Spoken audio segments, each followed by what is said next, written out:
Dekat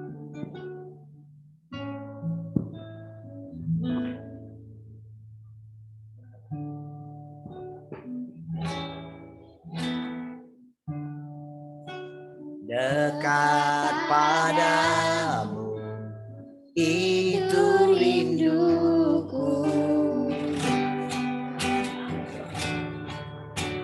Setiap kataku, kau pun menunggu.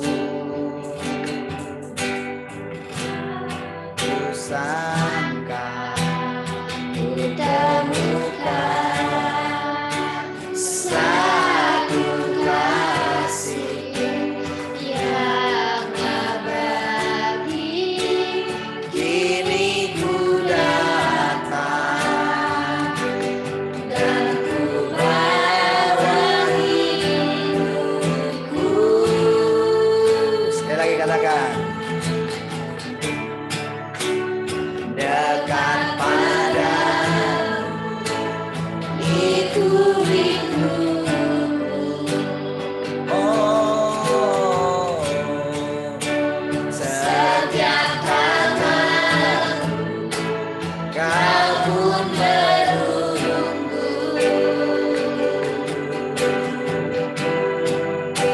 Tak kusangka ku temukan satu kasih yang abadi. Kini ku datang dan ku bawa hidupku.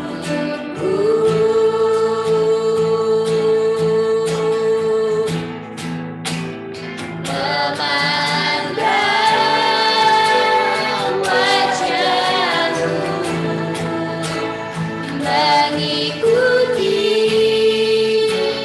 kebaikanmu, mengejar harimu dalam hidupku.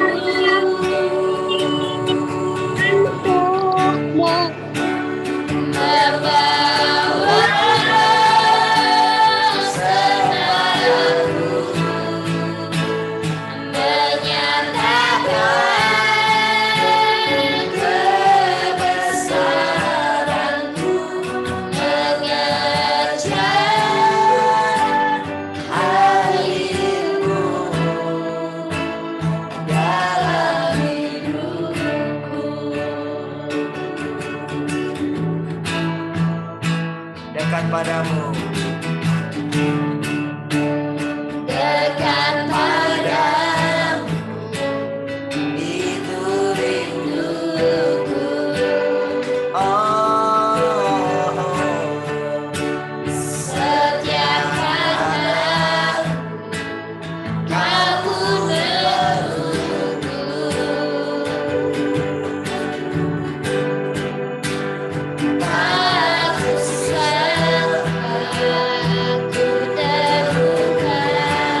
kesempatan yang masih Engkau berikan bagi kami.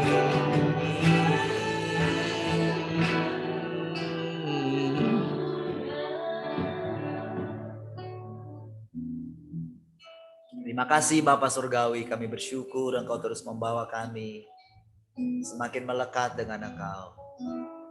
Terima kasih Engkau mendekap kami, Engkau memeluk kami dengan kasih. Kasih dan sukacita boleh berlimpah-limpah dalam hidup kami. Sukacitamu itulah kekuatan kami, itulah pengharapan kami. Terima kasih Bapak, terima kasih. Kami bersyukur malam hari ini. Biarlah kiranya roh sukacita boleh memenuhi kami semuanya. Dalam nama Tuhan Yesus. Biar semua orang percaya katakan amin. Baik, puji Tuhan. Haleluya.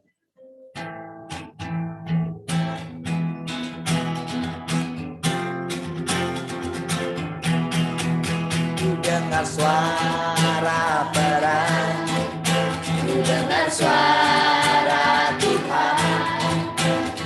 Ku dengar Dia memanggil namaku.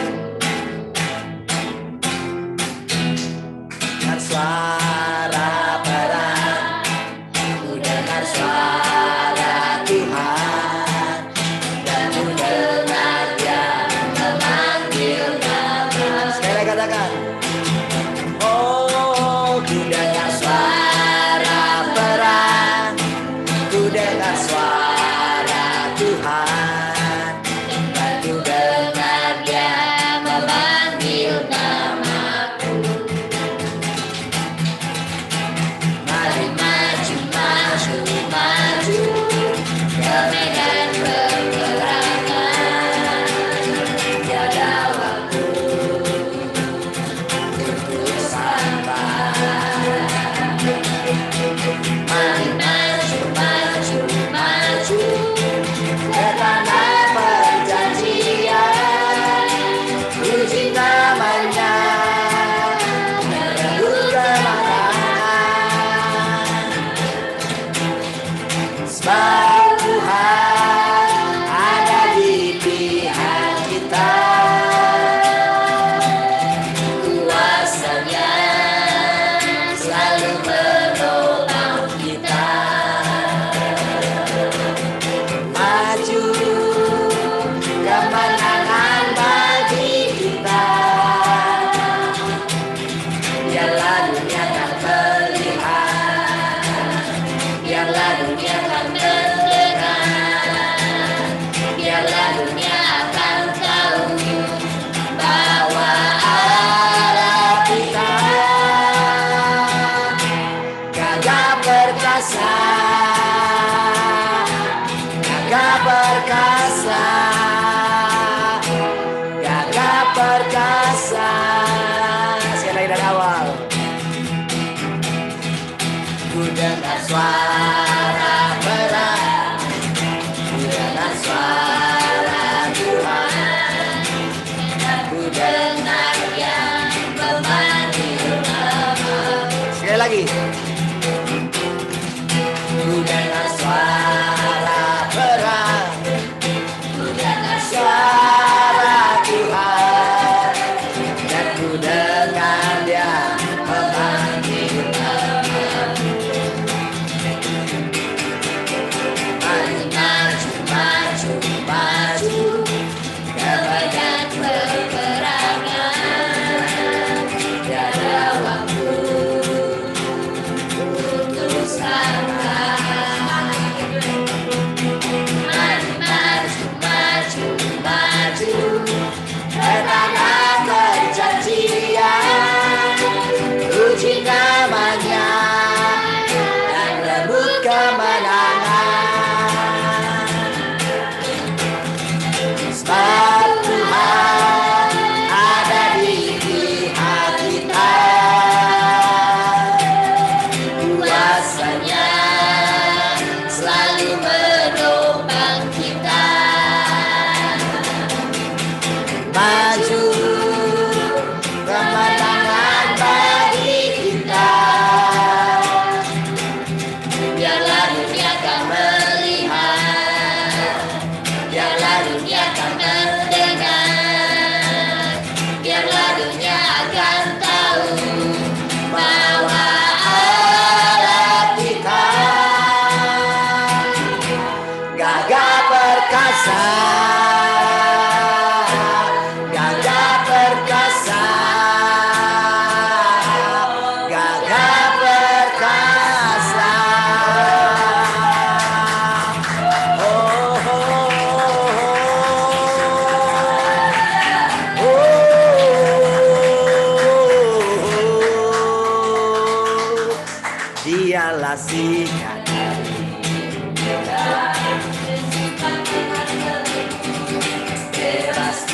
cahaya gunung batu kemenanganku, kekuatanku menara di waktu perang. Oh, dia pengharapanku. Sekali lagi katakan. Singa dari Yehuda, Yesus patahkan belenggu, bebaskanlah ya gunung batu Keselamatanku, kekuatanku, pada waktu lemah, menara di waktu perang. Oh, dia pengharapan umatnya. oh dia pengharapan.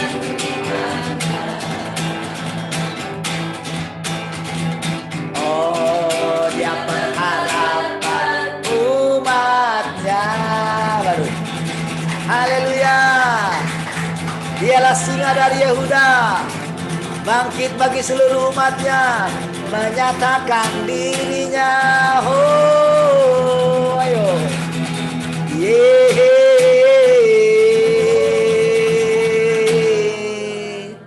Dengan Allah lakukan yang besar, dengan Allah ku hancurkan musuh, telah kemenangan Yesus Raja. Saya lagi katakan, dengan Allah lakukan yang besar, dengan Allah ku hancurkan musuh, jadi seorang kemenangan Yesus Raja. Allah adalah pemenang, bebaskan umatnya, yang hancurkan musuh. Dunia lihat kita dengan Allah, kedudukan yang besar, dengan Allah ku hancurkan musuh, jadi seorang kemenangan Yesus Raja. Allah adalah pemenang, bebaskan umatnya, firman-Nya menghancurkan musuh. Dunia lihat kita dengan Allah. Oh, haleluya. Mari berikan tepuk tangan bagi Tuhan Yesus. Haleluya. Puji Tuhan, mari kita siapkan hati kita. Makasih Tuhan Yesus. Terima kasih Bapa Surgawi. Setiap kali kami ada di hadirat-Mu, ada sukacita, ada pengharapan, ada hari yang baru, ada firman-Mu yang hidup, menghidupkan, menyegarkan kami. Perkataan-perkataan-Mu kami rindukan. Perkataan-perkataan-Mu melebihi emas, perak, dan permata. Engkaulah perkataan-perkataan-Mu yang menyelamatkan kami. Firman-Mu adalah kehidupan bagi kami. Perkataan-perkataan-Mu adalah roh dan kehidupan. Terima kasih. Haleluya, haleluya. Ku rindu Kau Tuhan, lebih dari segalanya.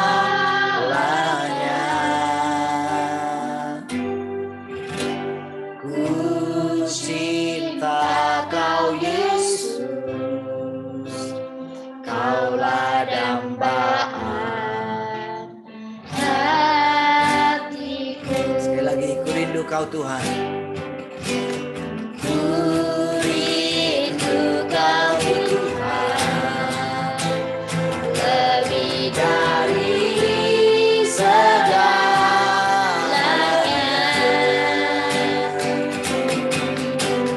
Ku cinta Kau Yesus, Kaulah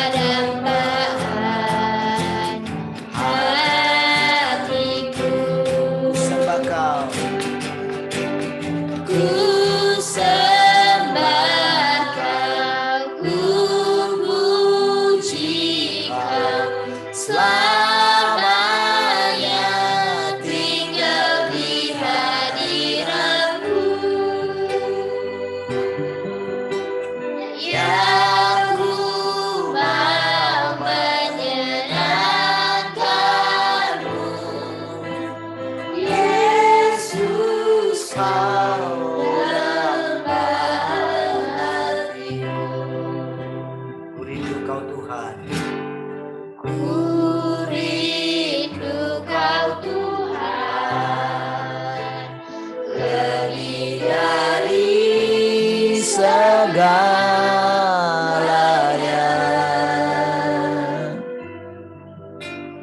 ku cinta Kau Yesus, Kaulah dambaan hatiku. Ku sembah Kau, ku sembah Kau, ku puji Kau, selamanya tinggal di hadirat-Mu. Oh, yang ku mau menyenangkan-Mu, Yesus Kau dambaan. Katakan ku sembah Kau Tuhan, ku sembah Kau, ku puji Kau, selamanya tinggal di hadirat-Mu. Yang ku mau menyenangkan-Mu, Yesus Kau dambaan hatiku. Yesus, Yesus Kau Dambaan Yesus, Yesus Kau dambaan hatiku. Kau segalanya, Kau dambaan hati kami, Kau yang menyegarkan, menguatkan setiap kami. Oh, kami datang di hadapan-Mu.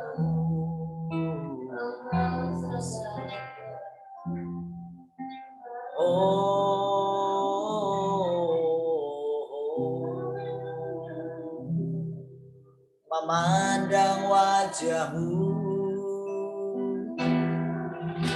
melihat keadaan-Mu yang sebenarnya,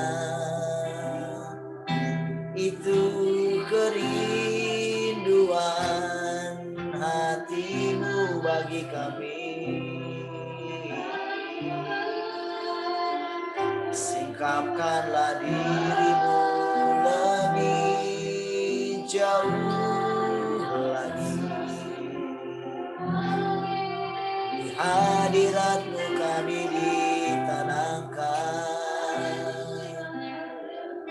dalam ketenangan, dalam keheningan kami dapat menemukan diri-Mu.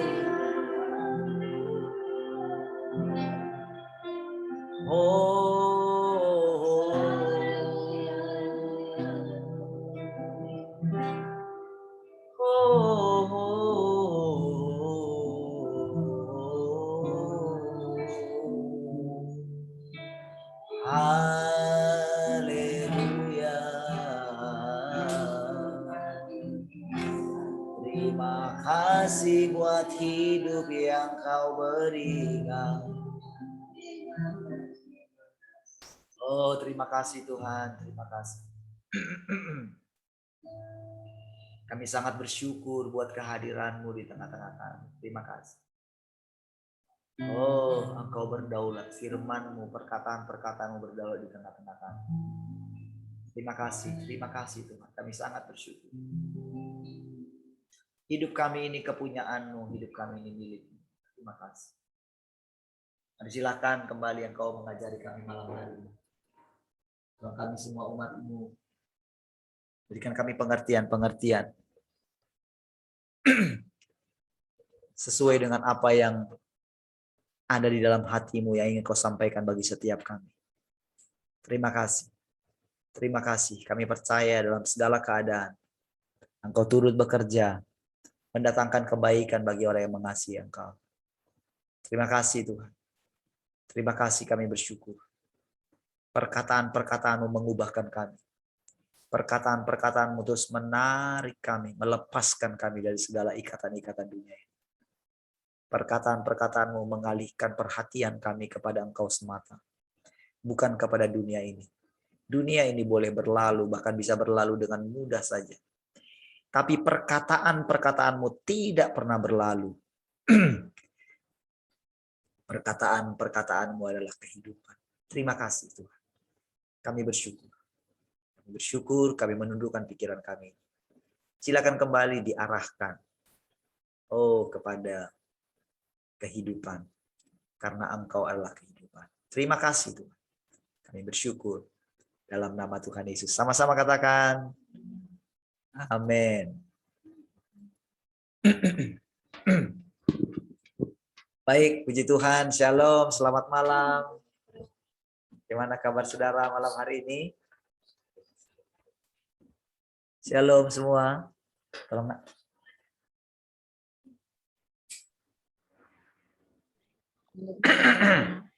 Cek sound dulu semua. Suaranya sekali lagi sudah oke kah? Sudah tenang. Baik, puji Tuhan. Mana sukacitanya?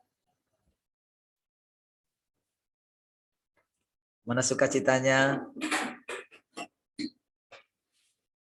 Wah, hebat sekali sukacitanya Mikael ini. Wow, sukacita semua, amin.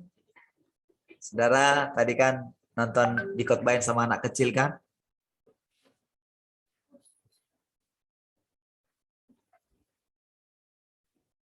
Oke ya.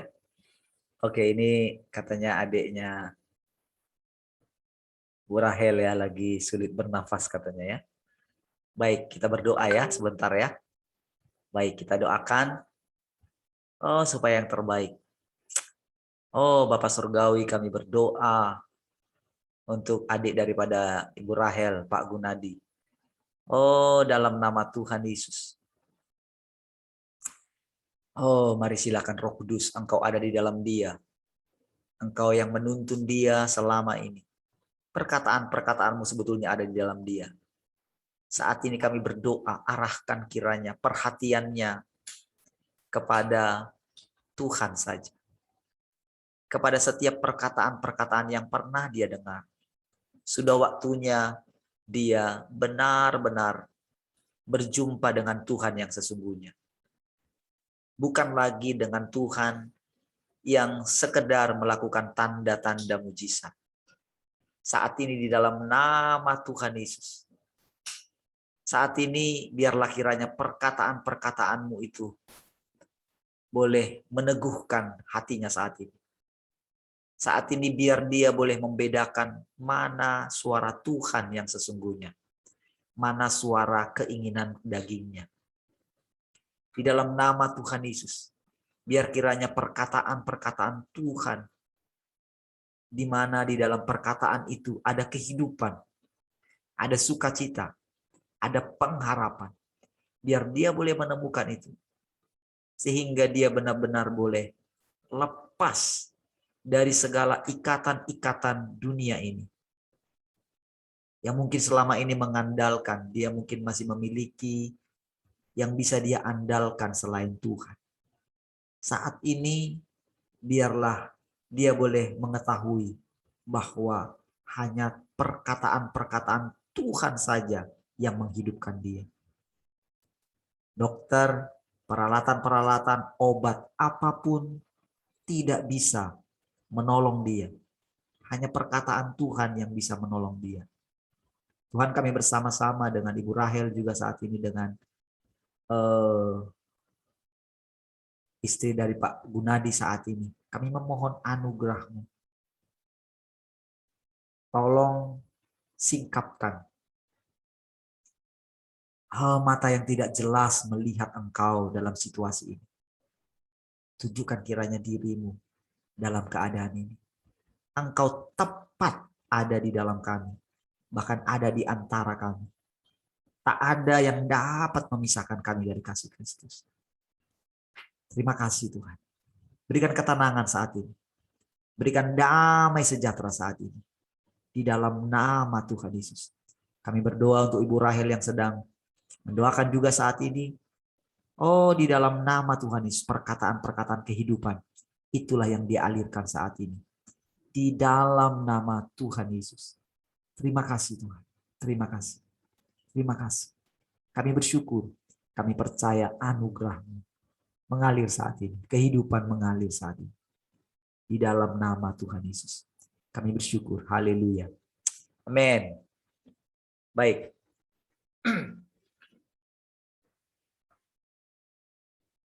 Ya.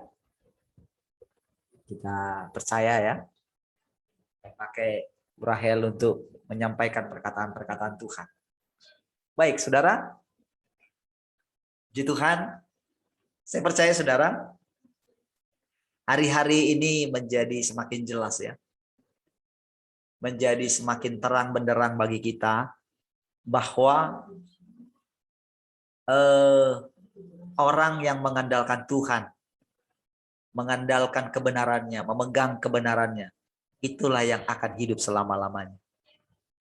Saudara, keadaan apapun yang terjadi di sekeliling kita itu sebagai satu kontras untuk kita boleh melihat bahwa hanya saudara dulu ketika Tuhan Yesus ada di muka bumi, saudara, orang-orang Yahudi atau orang-orang Farisi selalu minta tanda gitu. Tanda apakah yang akan engkau berikan kepada kami? Kebanyakan kualitas daripada orang percaya juga sekarang masih menunggu tanda. Mau sungguh-sungguh sama Tuhan pun nunggu tanda. Gitu ya. Tanda-tandanya sudah semakin jelas pun orang masih cuman di seputar dari dulu, saudara. Sudah berapa kali, saudara. Kejadian demi kejadian yang terjadi selalu melihat tanda-tanda, menunggu tanda-tanda. Padahal dari dulu tandanya sudah banyak sekali. Dan kita sekarang sedang memasuki puncak daripada perang yang tidak kelihatan, tapi sangat nyata. Ya, sangat nyata ya peperangannya. Nah, jadi saudara, intensitas Tuhan itu menyatakan dirinya itu makin terang benderang. Ya, jadi dari mulut kita harus terus berani mengakui ya, mengakui dari mulut kita bahwa memang Tuhan sedang ada di antara kita. Ya, kita baca dulu ayat yang tadi ya, yang di Kolose ya. Kolose pasal yang pertama, ayat yang ke-25 dulu ya, sampai dengan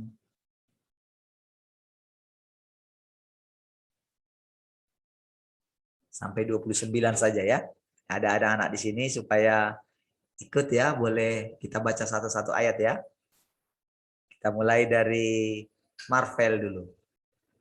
Marvel ayat 25 ya. Baru nanti 26, baru Jose, baru Stanley, baru nanti selanjutnya. Oke, silakan Marvel. Alkitabnya apa namanya, Bang? Kolose 1. Marvel dulu ya. Kolose 1 ayat 25.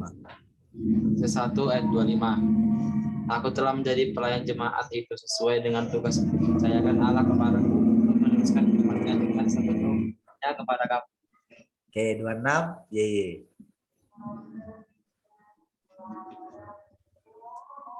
Yaitu rahasia yang tersembunyi dari abad ke abad dan dari turunan ke turunan, tetapi yang sekarang dinyatakan kepada orang-orang kudusnya. Oke, sekarang Jose ya. Ya, nih. 27. Kepada mereka Allah mau memberitahukan betapa kaya dan mulianya rahasia itu di antara bangsa-bangsa lain, yaitu Kristus ada di tengah-tengah kamu. Kristus yang adalah pengharapan dan kemuliaan. Oke, sekarang Stanley. Dialah yang kami beritakan apabila tiap-tiap orang kami nasihati dan tiap-tiap orang kami ajari dalam segala hikmat untuk memimpin tiap-tiap orang kepada kesempurnaan dalam Kristus. Sekarang 29. Oke, Vira.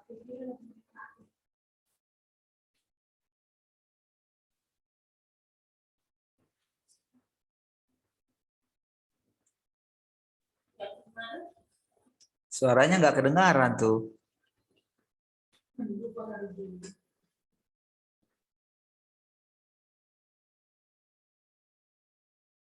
Kenapa? Oke, diganti ya. Karena nggak dengar. Berarti Jessica. Karena nggak bisa mic-nya kan. Berarti 29 ya kan nggak kedengaran suaranya.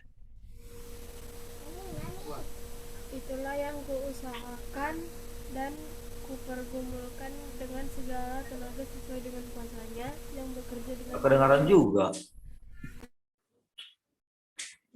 Nggak jelas juga suaranya. Coba sekali lagi. Cek 1. tes. Oh, nggak kedengaran juga. Makanya cek sound tadi kan. Cek soundnya gagal deh kalau gitu. Siapa lagi? Berarti siapa lagi ya? Miguel ya. Miguel coba.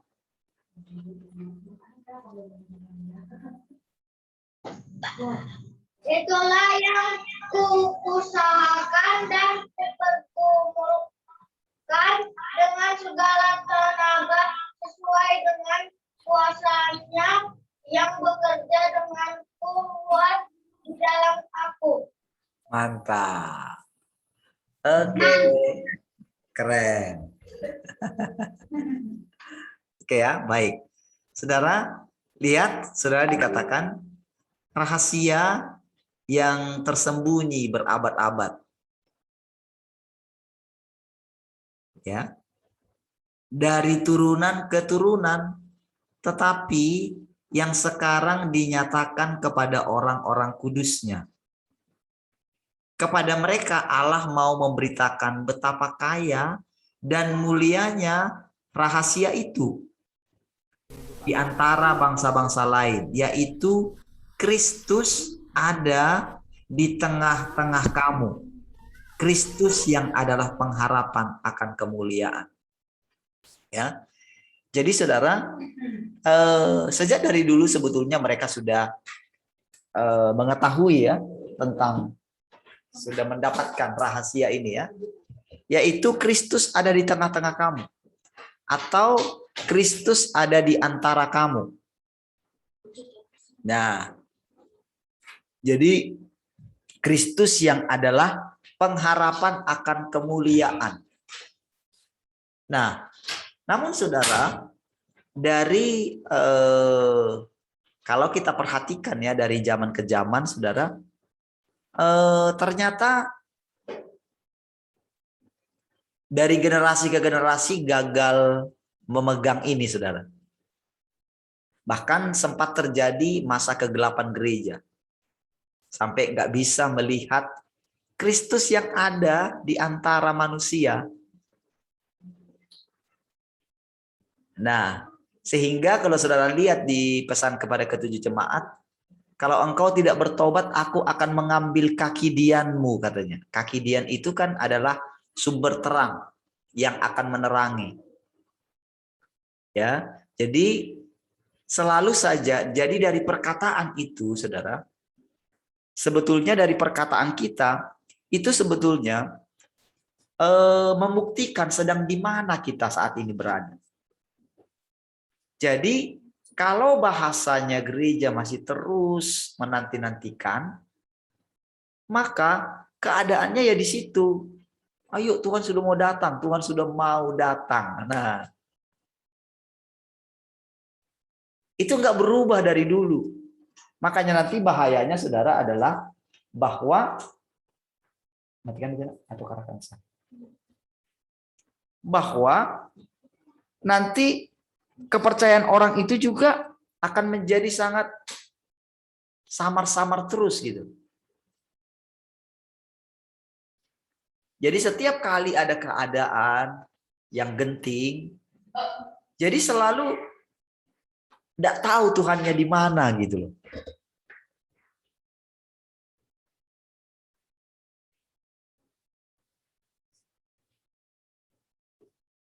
Gak tahu Tuhannya ada di mana, apa yang sedang terjadi. Jadi membuat selalu sering bingung. Makanya disitulah sering juru selamat palsu itu datang menawarkan pertolongan. Siapakah juru selamat palsu itu? Yaitu yang menawarkan kesembuhan, yang menawarkan mujizat, yang menawarkan pertolongan di tengah kegentingan yang sedang terjadi. Nah, jadi saudara, ujian-ujian yang kita alami dalam hidup kita sebetulnya adalah untuk menolong kita, menyadarkan kita, kepercayaan kita selama ini sampai di batas mana sih, gitu loh.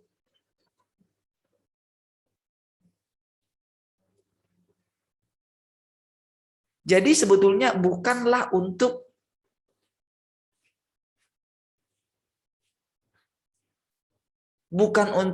apa ya, bukan untuk membuat kita menderita gitu loh.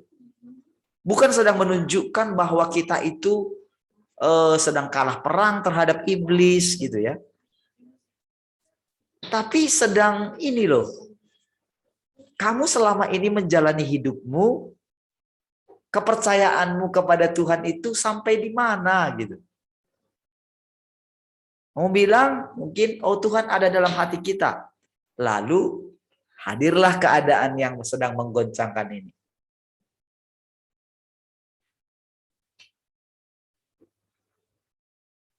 Lalu kita melihat di mana hati kita.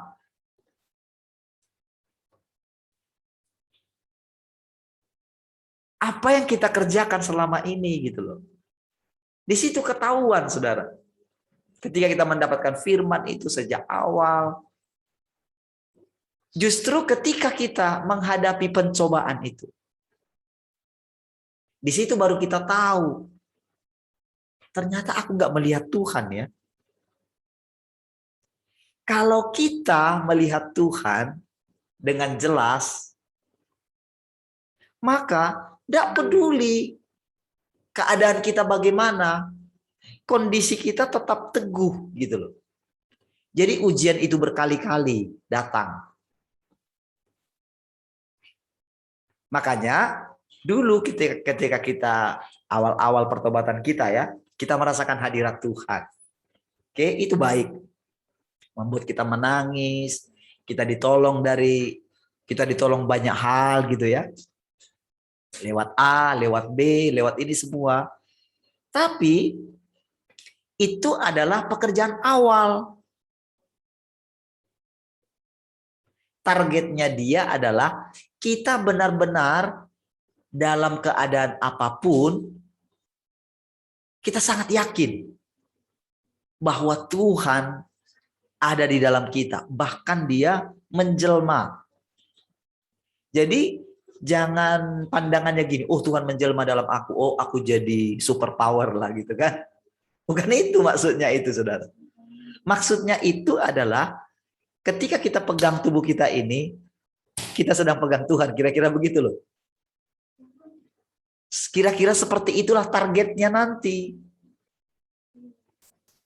Namun untuk mendapatkan pengertian itu, disitulah butuh waktu yang panjang. Sama seperti Paulus, sama seperti Petrus. Awalnya mereka itu sudah ketika mengalami namanya pewahyuan. Wow, semangat sekali. Cintanya Petrus sama Tuhan, wah nggak tertandingi. Bagaimana dia membela Tuhan Yesus ya. Ketika ada yang mau menangkap dia, diambil pedang gitu kan. Dia tebas telinga daripada si Markus itu. Untung langsung disembuhkan sama Tuhan.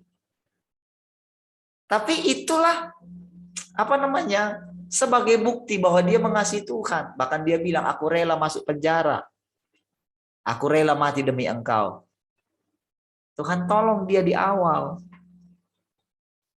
Sehingga saudara, dia terus merenungkan. Setelah beberapa kali Tuhan menampakkan diri. Selanjutnya pun saudara, Tuhan itu menyatakan diri juga kepada dia. Makanya dia katakan saudara, di 2 Petrus itu begini.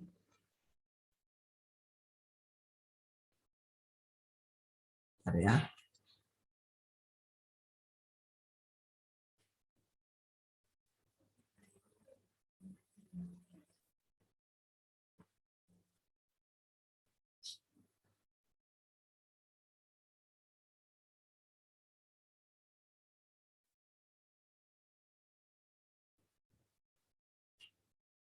Di 2 Petrus 1 ayat 14.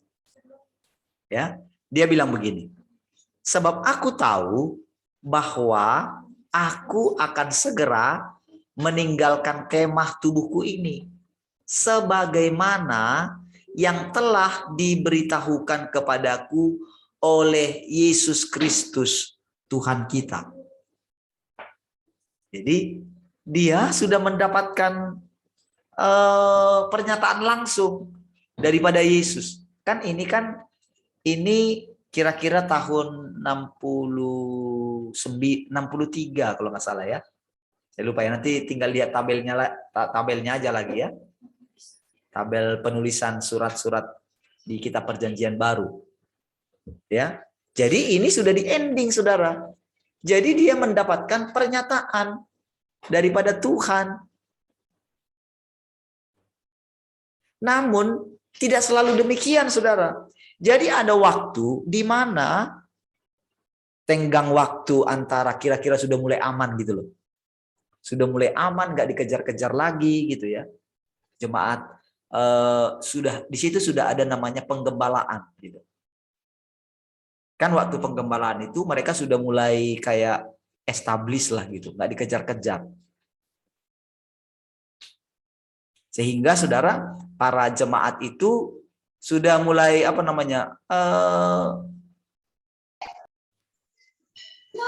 sudah mulai sangat percaya kepada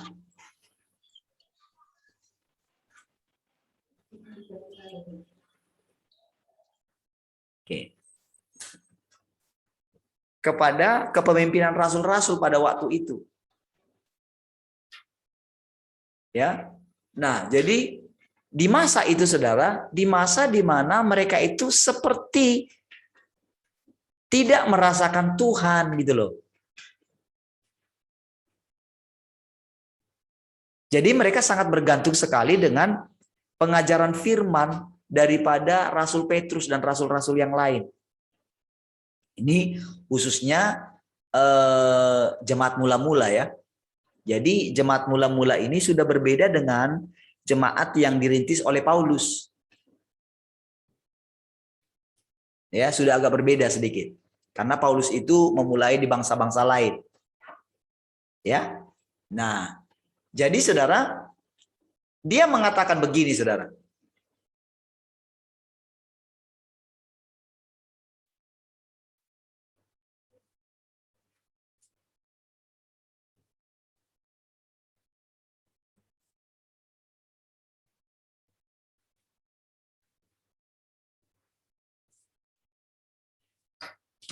Bentar ya. Lihat saudara, dari ayat yang ke bawahnya itu ya. Lihat. Sebab kami tidak, ayat 16 ya. Oh, dari ini dulu. Kita baca saja ke bawah ya.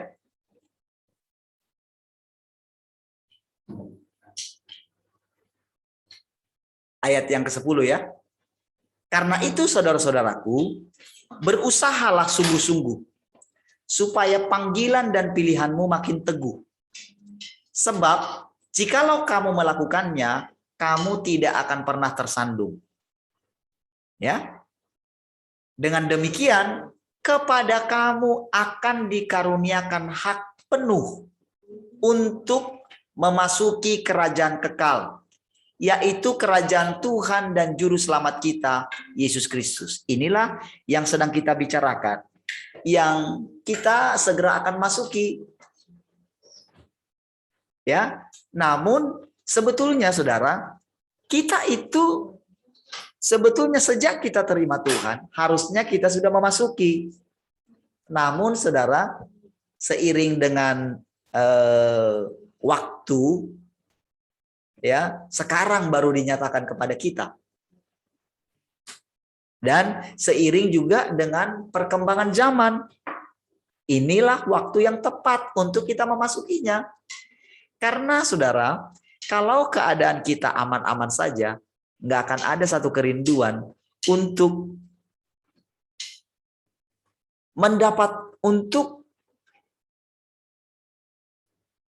memasuki apa yang ingin Allah kita masuki, gitu. Jadi itu sebabnya saya katakan tadi pagi bahwa keadaan ini yang sedang terjadi ini sebetulnya bukanlah musuh kita, tetapi sebagai satu jalan atau seperti batu lompatan untuk kita memasuki satu zaman yang baru. Karena tanpa ini nggak ada kerinduan di dalam hati kita untuk mengenal Dia lebih lagi. Makanya saudara, untuk kita memasuki masa-masa ini pun itu semua pekerjaan Tuhan. Jadi inilah keadaan yang membuat kita benar-benar mulai memalingkan perhatian kita kepada Tuhan. Jadi makin lama makin lebih lagi gitu. Ya. Nah, jadi dengan demikian kepada kamu akan dikaruniakan hak penuh. Jadi semua menstimulasi kita untuk membangkitkan kita untuk kita diarahkan pandangan kita kepada Tuhan. Nah, inilah proses nanti yang membuat kita itu semakin hari semakin nyata. Makanya saudara, dari perkataan kita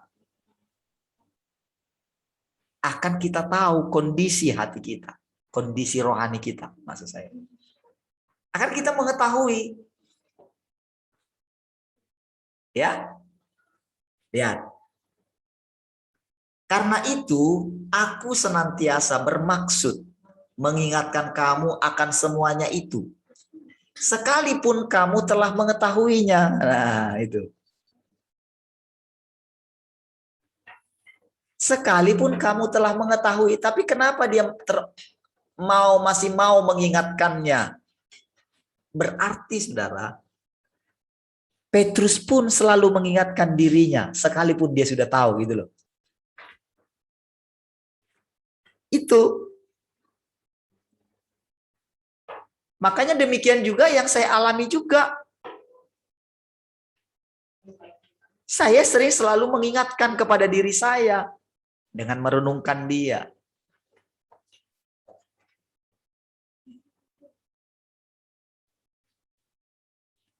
Saudara, kenapa disebut pohon pengetahuan yang baik dan yang jahat itu menjadi racun gitu?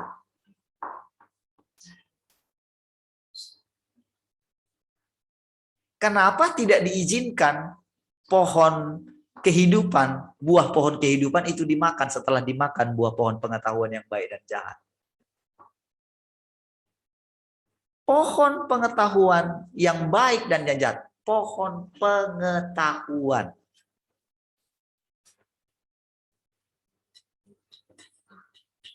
Kan itu dari Tuhan juga. Ya kan? Tetapi tahukah saudara, pengetahuan akan menjadi malapetaka bagi manusia.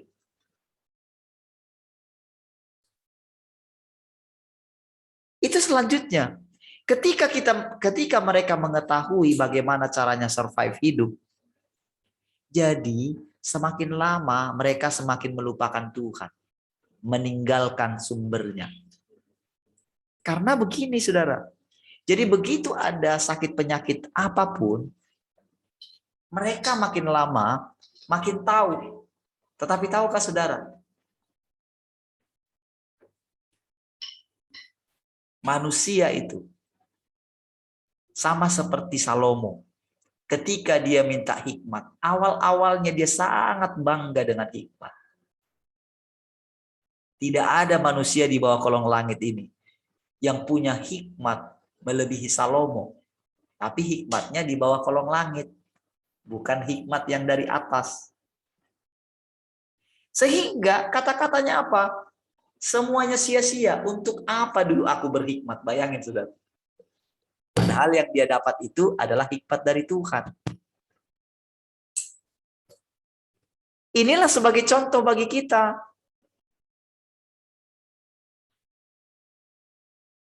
Jadi, kalau Tuhan itu hanya sekedar pengetahuan bagi kita, maka itu tidak bisa memerdekakan kita. Karena begini saudara, kalau itu pengetahuan, lalu kita misalnya ya, bawa mengalami hal-hal surga. Lalu kita melihat surga. Wow, luar biasa gitu. Seperti misalnya dengan pengetahuan sekarang, kita mengetahui, oh tidak bisa begini, tidak bisa begitu.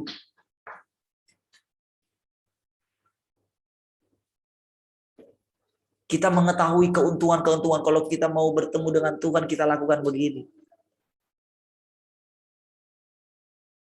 Saudara, ketika seseorang menemukan tentang pemulihan Pondok Daud. Jadi saudara, yang ada di pikirannya hanya begini, oh kita mesti seperti Daud. Yang memuji, yang menyembah, yang menyenangkan hati Tuhan.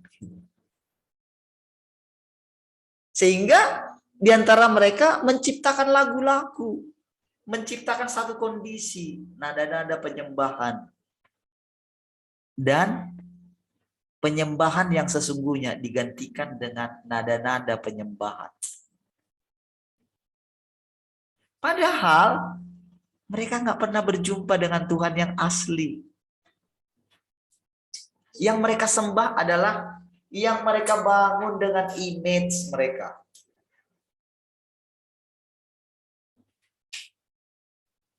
Jadi apa yang menjadi selera mereka? Ya, itu yang mereka buat. Dan dia pikir itulah seleranya Tuhan. Itulah kenapa pohon pengetahuan yang baik dan yang jahat itu disebut sebetulnya sebagai pohon kematian. Sehingga saudara nggak bisa melihat rencana Allah yang sesungguhnya. Karena apa? Menjadi pengetahuan. Makanya Tuhan katakan, kalau kamu mematuhi perintahku, kamu akan mengetahui kebenaran. Kebenaran loh, bukan ini loh, bukan baik dan salah. Oh nanti kalau begini Tuhan marah. Bukan, itu pengetahuan yang baik dan yang jahat. Yang kita harus ketahui bahwa Tuhan itu adalah kebenaran.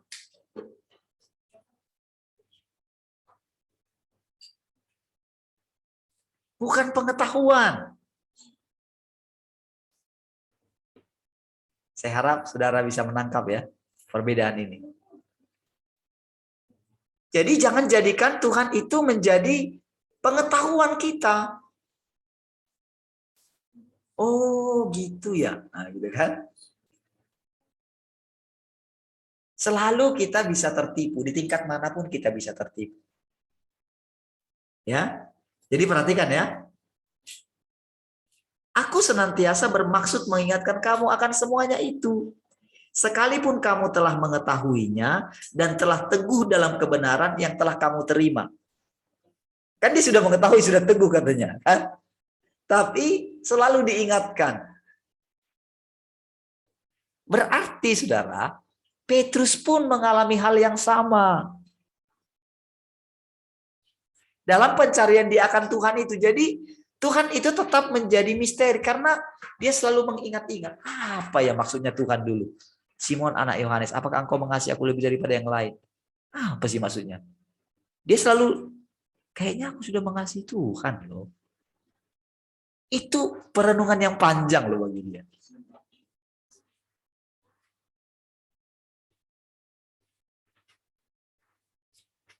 Sampai ya ketika dia menyelesaikan semua, dia disalibkan terbalik, itu pengertiannya sudah berubah. Tapi tetap sebetulnya seluruh manusia tidak bisa mengenal Tuhan seutuhnya.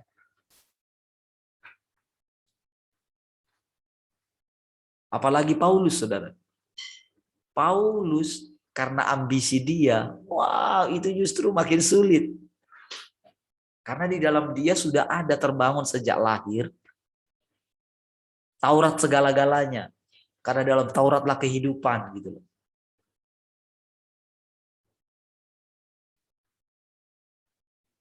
Itu wah, sulit sekali perjalanan hidupnya, saudara. Nah, jadi saudara, semua pengalaman mereka itu jadi pelajaran bagi kita. Jadi kita tidak boleh jadi muridnya mereka. Kalau kita jadi murid mereka, kualitas kita paling sama dengan mereka. Itulah yang paling tertinggi bisa kita alami. Sementara kita itu mesti jadi muridnya Tuhan.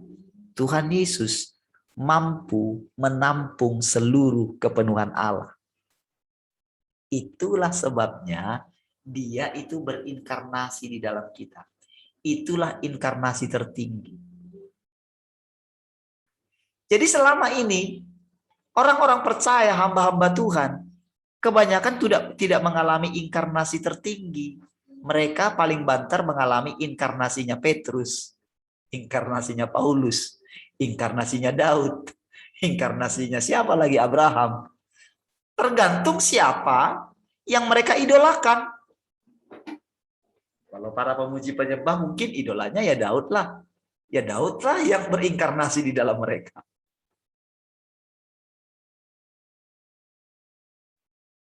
Tetapi target Tuhan, harus Tuhan yang jadi inkarnasi di dalam kita. Harus rohnya Allah itu yang ditampung oleh Tuhan Yesus itu. Makanya dikatakan, akulah jalan, kebenaran, dan hidup. Jadi saudara, itu sebabnya saudara, Alkitab kita itu hanya sebagai contoh bagi kita.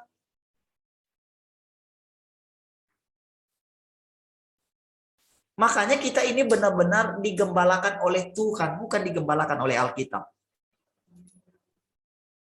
Makanya nanti dengan seperti ini, saudara akan bisa menemukan maksud-maksud daripada ayat-ayat Alkitab itu yang sesungguhnya. Bukan seperti yang mereka terangkan. Bukan seperti yang diterangkan oleh Paulus. Tapi yang diterangkan oleh Tuhan sendiri. Karena sekarang kita ini sampai di zaman di mana kita itu seperti mengalami puncak daripada kesempurnaan manusia rohani.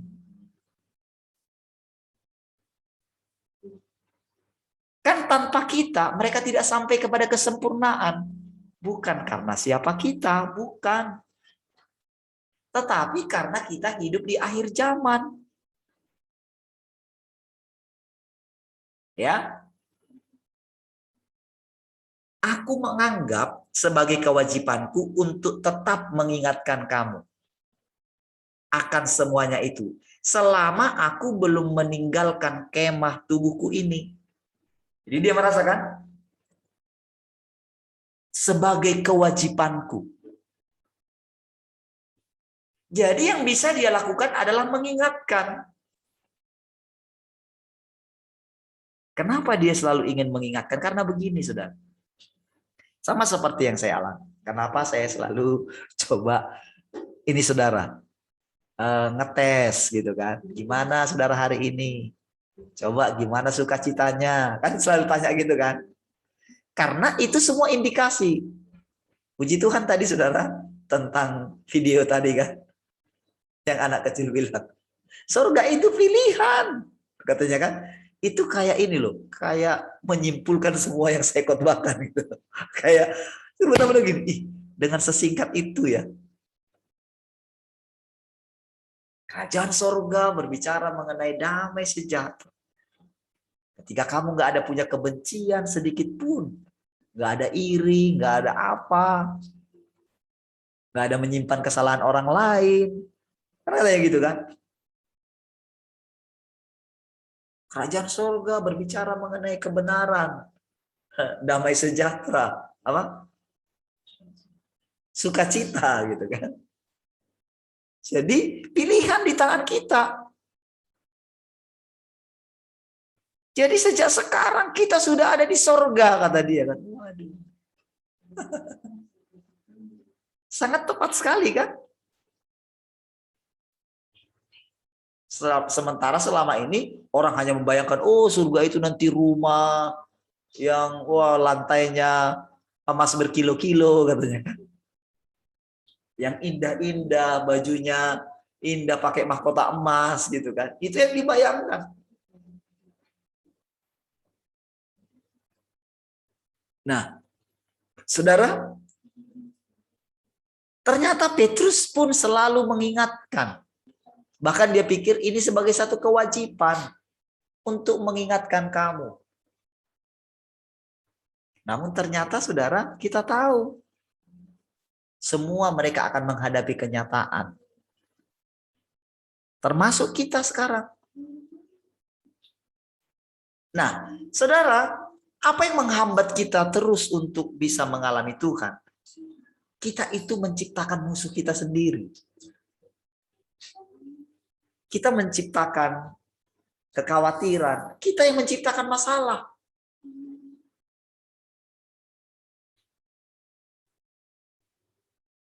Kita mempelajari tentang, oh bagaimana munculnya antikris, bagaimana nanti keadaan itu. Bayangkan betapa salahnya kita, saudara.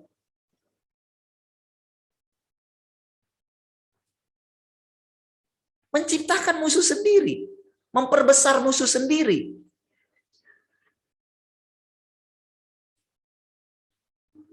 Misalnya ketika kita mengalami sakit penyakit, kita mulai bilang, jangan-jangan.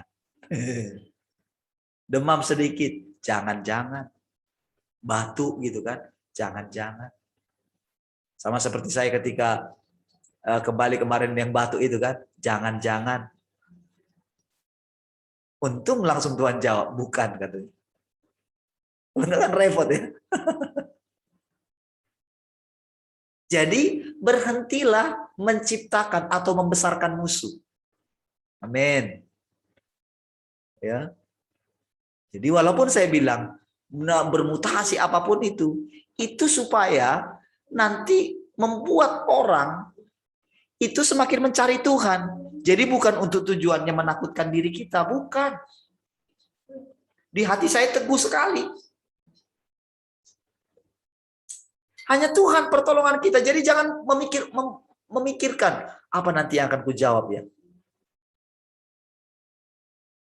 Berhenti membesarkan musuh. Jadi yang kita mesti perhatikan itu Tuhan. Perkataan Tuhan itu. Ingatkan diri kita. Kalau kita lagi dalam keadaan murung, langsung ingat khotbah anak-anak tadi, saudara. Cek langsung gitu. Aku ini kan lagi di sorga, kan gak peduli. Pokoknya saya kan di sorga nih, gak bisa kayak gini. Lalu tanya Tuhan, udah kita coba gitu mau senyum, mau sukacita gitu ya. Nggak bisa juga, kenapa nih Tuhan? Lalu kita merenungi, tarik nafas sebentar. Nalau sal pudu sudeo katanya. Tiba-tiba renungkan gitu, dapat satu perkataan itu saudara. Saudara kan langsung tenang. Ya sudah, jangan dipikirkan masalahnya, pikirkan Tuhan. Lalu katakan kepada Tuhan, terima kasih Tuhan. Aku bersyukur untuk keadaan ini. Sekarang aku melihat dengan keadaan yang sedang terjadi ini, oh sekarang aku tahu ternyata kondisi hatiku seperti ini. Lalu kita pegang lagi Tuhan. Amin. Pikirkan lagi tentang Dia. Kita ingatkan lagi. Kata-kata apa saja. Coba saudara perhatikan saudara bagaimana saya memulai ketika menyampaikan perkataan-perkataan kepada saudara. Kan enggak tahu memulai dari mana. Tetapi tahu enggak? Begitu ada satu saja. Saudara, ketika saya rajin mendengarkan dari luar gitu selama ini kan, Profesor itu coba dengarkan ini. Itu kan diizinkan Tuhan juga. Tapi setelah itu, saya renungkan gini. Saya mulai merasakan. Karena Tuhan bilang, coba sekarang kamu cek kondisi hati kamu. Kamu kering nggak? Wow, begitu dengar semua nampaknya ini. Tapi ujung-ujungnya apa? Kering kan? Karena mereka itu, pengetahuan itu dari dunia ini. Walaupun benar pengetahuan. Tapi itu mata airnya itu, sumbernya itu kekeringan sebetulnya. Bukan kehidupan. Saya kasih ayatnya ya. Sebentar. Saya nggak tahu udah lewat atau belum. Sebab aku tahu bahwa aku akan segera menanggalkan kemah tubuhku ini. Sebagaimana yang telah diberitahukan kepadaku oleh Yesus Kristus Tuhan kita. Tetapi aku akan berusaha supaya juga sesudah kepergianku itu kamu selalu mengingat semuanya itu. Saudara, kalau saudara baca ini saudara. Ini sudah dia keluar dari apa yang diajarkan oleh Tuhan. Saudara. Tuhan itu tahu enggak? Apa dia bilang? Kamu tidak yatim piatu. Kamu akan menerima Roh Kudus, katanya kan? Yang akan apa? Mengingatkan kamu akan setiap perkataan-perkataan yang aku katakan kepadamu. Lihat bedanya ini dengan Petrus, saudara. Dia ini saking dia tahu kondisi seperti itu, dia bilang sampai dia akan segera menanggalkan, aku akan berusaha supaya juga sesudah kepergianku itu kamu selalu mengingat semuanya itu. Saudara kalau baca ini, saudara jangan-jangan begini, saudara. Jangan-jangan Petrus itu berusaha menampakkan diri kepada murid-murid yang dia tinggalkan. Seperti yang kemarin ya guru kita kan, masih dilihat oleh Bu Rahel, oleh Bung Kris, datang di seminar kita kan. Saya ingat waktu itu ya mereka. Tapi ya percaya saja gitu kan. Tapi katanya si Andreas bikin kayak gini gitu ya, bikin mantap gitu. Tapi ternyata Petrus bayangin saudara, jadi dia ngerti bahwa untuk memegang Tuhan itu, untuk memegang kondisi hati kita yang senantiasa ada di dalam Dia, dia ngalamin sendiri, dia sebagai orang yang diagung-agungkan oleh para jemaat pada waktu itu. Dia mengalami hal yang sama.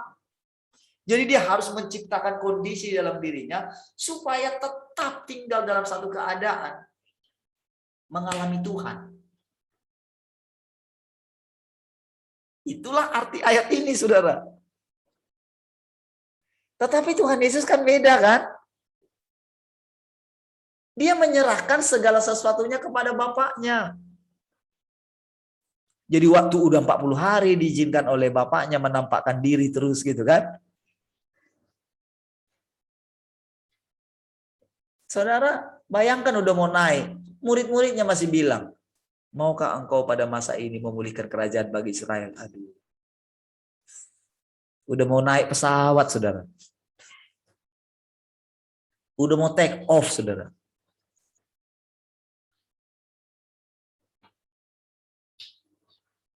Saya rasa, saudara, kalau waktu itu sudah ada smartphone, saudara. Aduh, itu masih terus, saudara, chatting, saudara.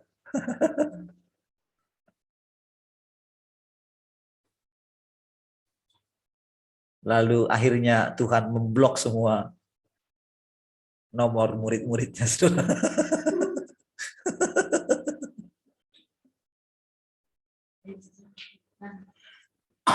Karena apa, saudara? Mereka juga harus menemukan Tuhan sendiri, gitu loh maksudnya. Lewat pengalaman mereka. Jadi ternyata, saudara, Petrus ini masih berusaha juga gitu loh, karena dia merasa punya kewajiban, karena ini kan rasul gitu. Tuhan sudah bilang sama dia, sudah, kamu udah waktunya pulang ya, katanya. Tapi Tuhan masih, gimana ini kondisi jemaat kayak gini, piye gitu. Sudah waktunya kamu pulang. Oh gitu ya Tuhan, nggak bisa ditawar lagi ya? Enggak, sudah waktunya pulang. Ya sudahlah. Maka diberitahukanlah ini, saudara, kepada murid-muridnya itu. Aku sudah segera mau meninggalkan karena Tuhan sudah bilang sama aku. Tapi sebelum aku pergi, aku pengen mengingatkan kamu semua. Dikumpulin murid-muridnya, murid inti gitu ya. Dikumpulin, saudara.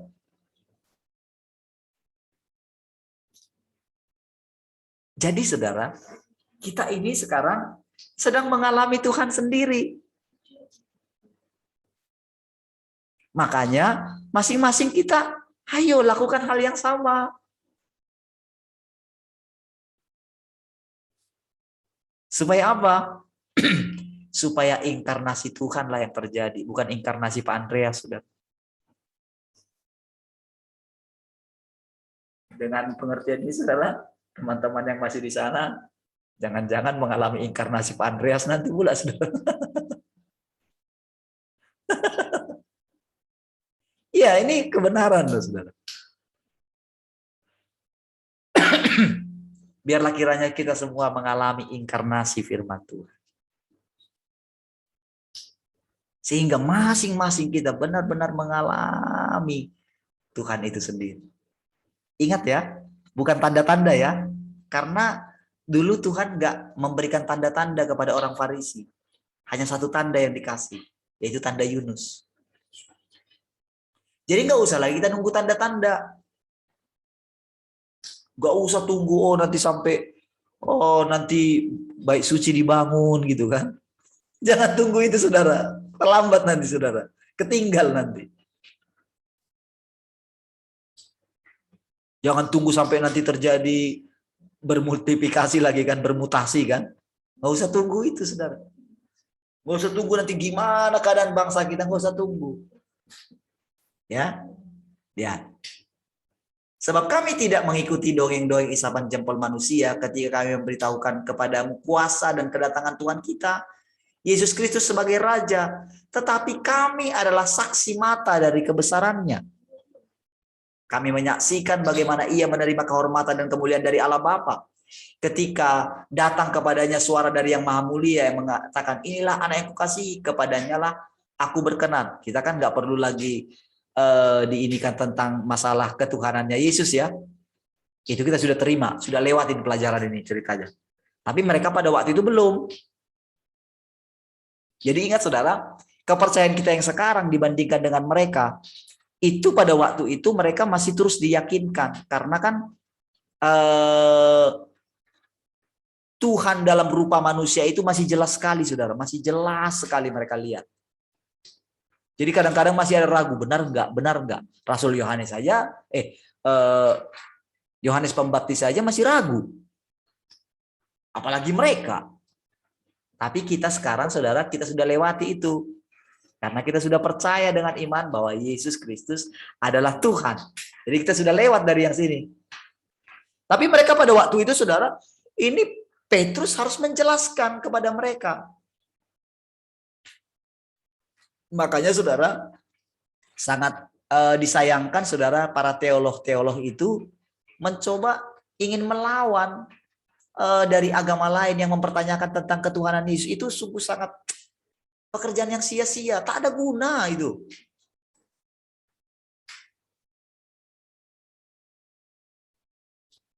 Itu hanya habis-habiskan energi aja. Tak ada guna sama sekali. Sekalipun penjelasan para ahli Alkitab itu benar, mungkin misalnya enggak, tak ada guna.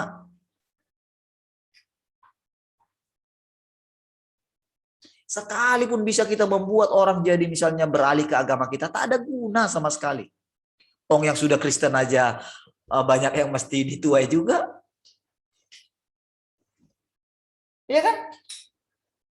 Kita membuat orang jadi Kristen gitu. Sementara yang di dalamnya saya perlu mengalami pengenalan akan Tuhan. Boro-boro yang di sana, saudara. Mau kita jadikan apa mereka? Kita belum jadi.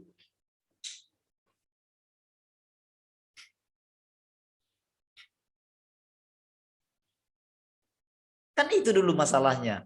Ketika kekristenan menjadi agama negara lagi. Bahkan terjadi satu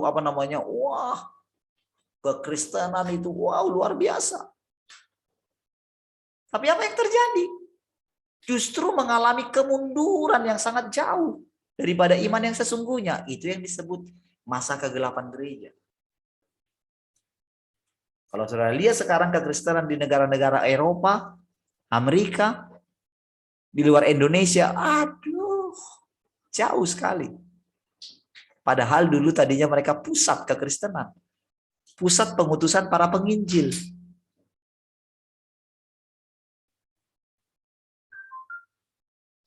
Lalu kita berusaha lagi ingin membuat mereka jadi Kristen. Enggak bisa lagi. Lalu kita masih menunggu, Injil belum tersebar ke seluruh dunia. Siapa bilang?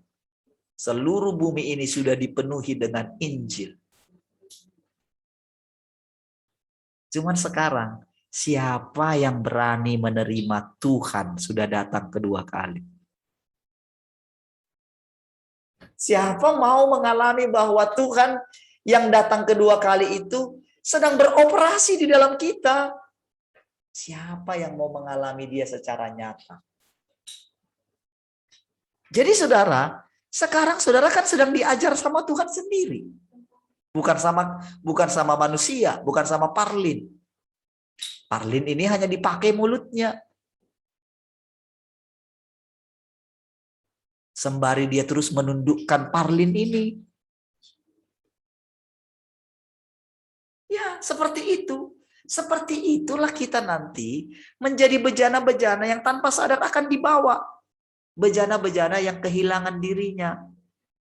Sampai lupa tentang dirinya. Nggak ada lagi ambisi di dalam dirinya. Nggak ada ambisi memenangkan dunia ini. Memenangkan jiwa-jiwa sebanyak mungkin. Dia hanya apa? Menjadi bejananya Allah. Kalau diutus, ya kepada orang yang Tuhan mau dia pergi, itu saja. Kalau memang kita ditentukan satu orang saja, sama seperti Ananias, hanya menolong satu orang Paulus saja, setelah itu tidak kedengaran lagi namanya, tetapi pekerjaannya Ananias yang hanya mendengarkan sekali, itu sama upahnya dia dengan Paulus. Karena tanpa dia tak ada Paulus, kira-kira begitu.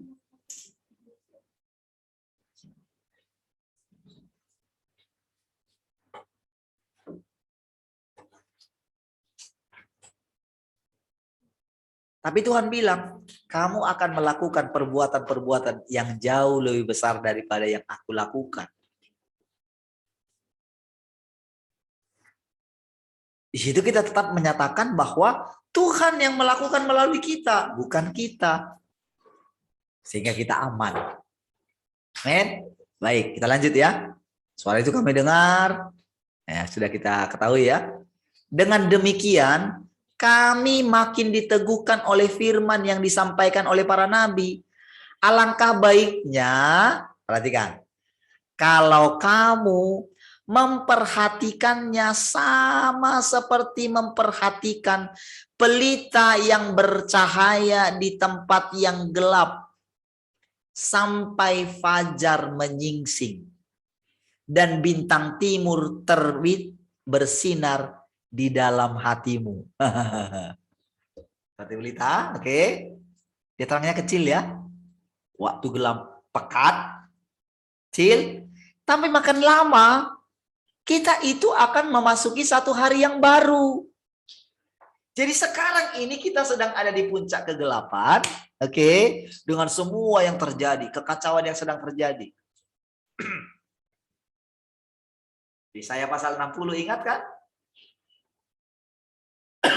Bangkitlah, menjadi teranglah, sebab kegelapan menutupi seluruh muka bumi. Nah, jadi sama seperti ini. Ayo perhatikan nih, di dalam diri saudara, saudara melihat nggak? Makin lama makin terang, makin lama makin jelas. Haleluya, makin jelas nggak kira-kira saudara merasakan Tuhan itu? Apa masih seperti dulu enggak? Saudara kan enggak peduli lagi sekarang dengan, oh harus misalnya merasakan merinding. Kan enggak lagi kan, kita sudah lewati kan? Tetapi makin lama saudara, pengalaman kita akan firman-Nya. Firman-Nya itu makin lama makin bisa dipegang. Artinya apa saudara? Firman itu yang dikatakan dia seperti pedang yang tajam itu. Makin lama saudara, itu tajamnya itu gitu. Ketika datang, itu makin bisa kita lihat tajamnya. Sampai bisa membedakan, memisahkan pikiran dan pertimbangan hati kita. Jadi selama ini ternyata saudara, ada banyak orang mendengarkan suara Tuhan. Bukan suara Tuhan yang sesungguhnya. Tetapi suara yang mirip suara Tuhan.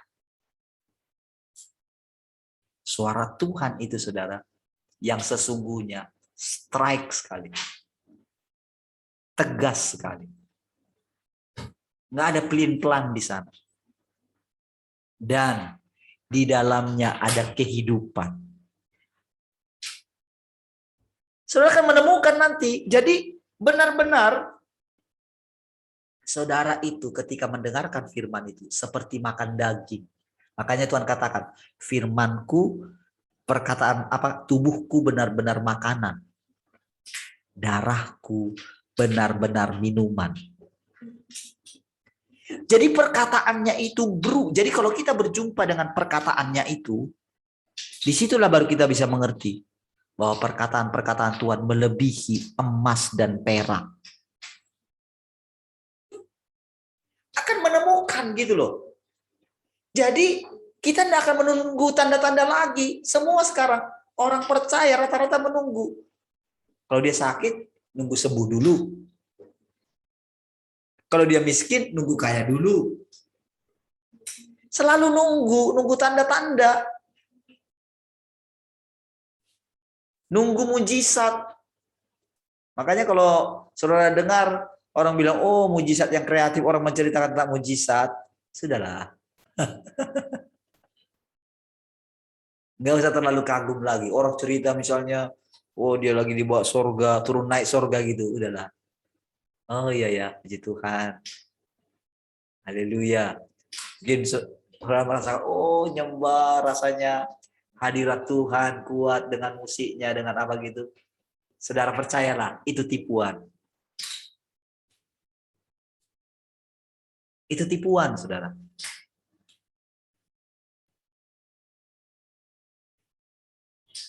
Ya.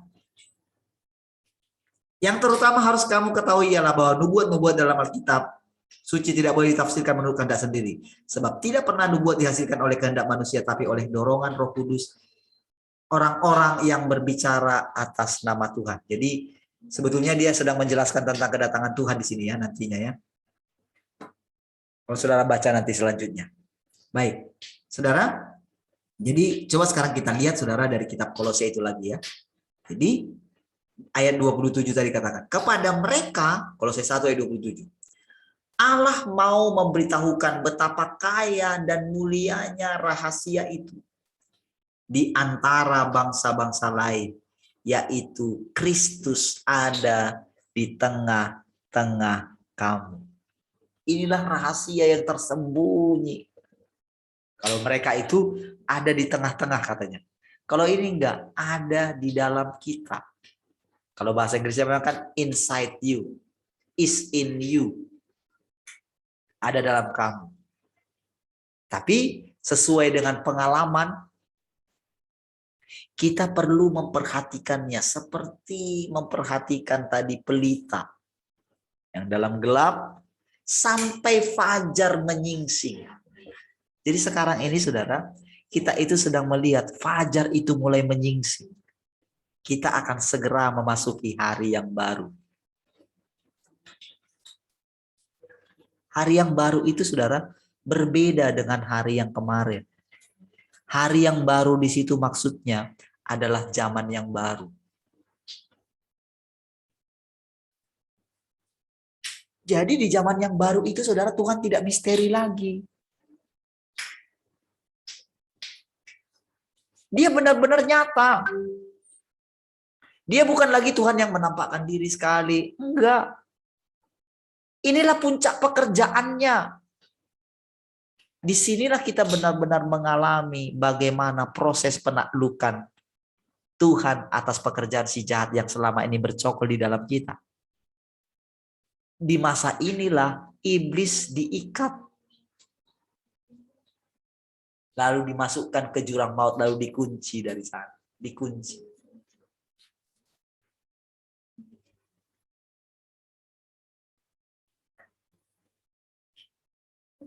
Kepadamu diberikan kunci kerajaan sorga katanya kan.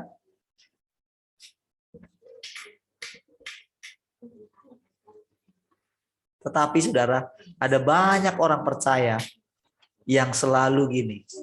Oh, Tuhan akan menerima kita masuk ke dalam kerajaan sorga. Kuncinya ada sama kamu. Kepadamu diberikan kunci kerajaan sorga katanya kan.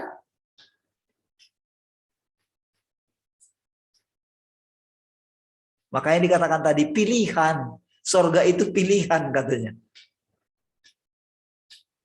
Kepada kita yang masih hidup diberikan kunci kerajaan sorga untuk memasukinya.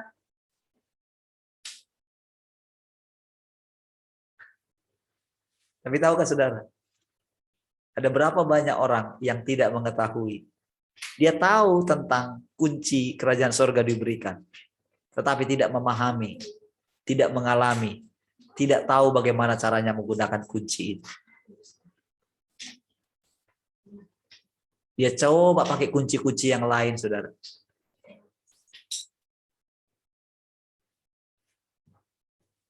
Karena dia tidak pernah menyadari bahwa dia sudah punya kunci itu. Dia coba pakai kunci-kunci yang lain. Dengan segala usahanya ingin memasuki sorga, ingin memasuki kerajaan sorga.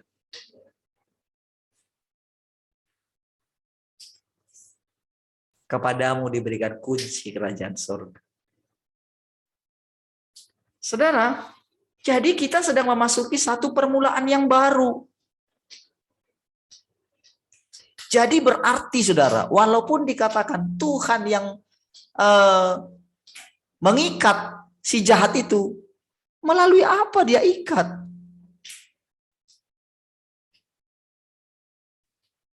Melalui apa? Apakah dia langsung di alam roh, dia langsung dia ikat? Tidak. Kalau enggak ya dari dulu udah diikat gitu loh.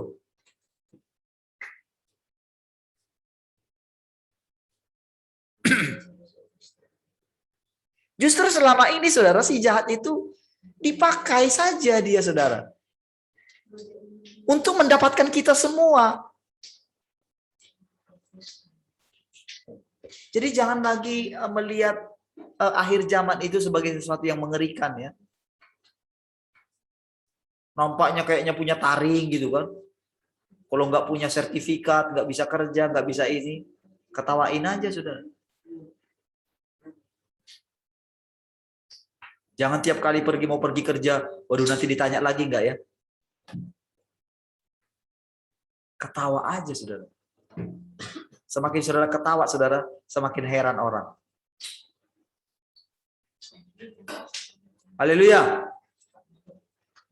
Ketika saudara merasakan misalnya agak ada tanda-tanda sedikit, ketawa aja saudara. Amin. Saudara, kerjaan dia cuma gitu aja, saudara, bisa kayak mengalihkan perhatian kita saja kok. Haleluya bilang, arahkan saja hatimu kepada Tuhan. Nggak usah peduliin dia. Jangan kasih dia makan. Jangan kasih dia perhatian. Nanti dia baper, saudara. Makin dia baper, saudara, makin dia cari perhatian, saudara. Haleluya. Perhatikan sukacita saudara setiap hari. Amin. Ya. Ada yang kelewat tadi ya. Sebentar ya. Kali ini kan dialah yang kami beritakan apabila tiap-tiap orang kami nasihati dan tiap-tiap orang kami ajari dalam segala hikmat untuk memimpin tiap-tiap orang kepada kesempurnaan dalam Kristus. Itulah yang kuusahakan dan kupergumulkan dengan segala tenaga sesuai dengan kuasanya yang bekerja dengan kuat di dalam aku. Dulu saudara pada waktu dia nulis ini saudara, wow, dia pasti berapi-api saudara.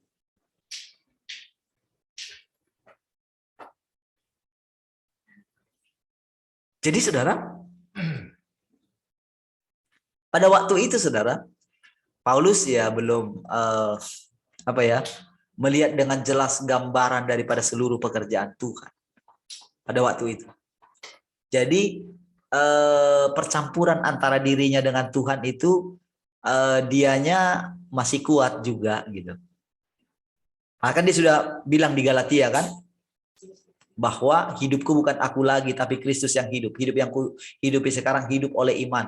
Namun pada kenyataannya kan masih kelihatan di sini. Inilah yang kupergumulkan.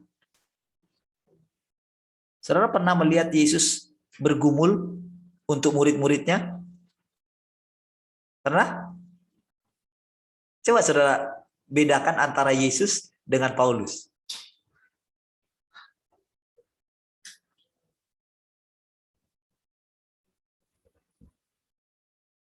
Pernahkah dia berusaha meyakinkan Petrus?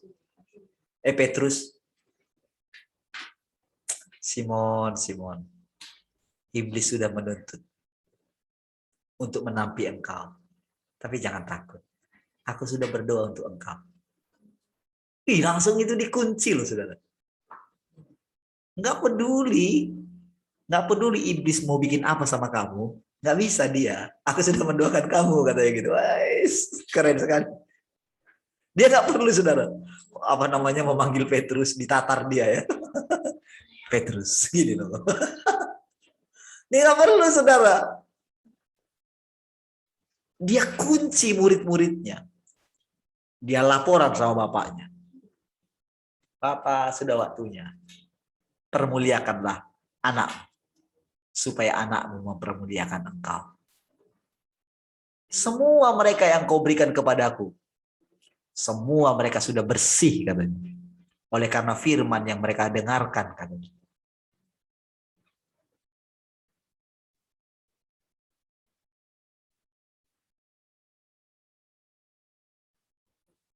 Aku tidak berdoa supaya engkau mengambil mereka dari dunia ini.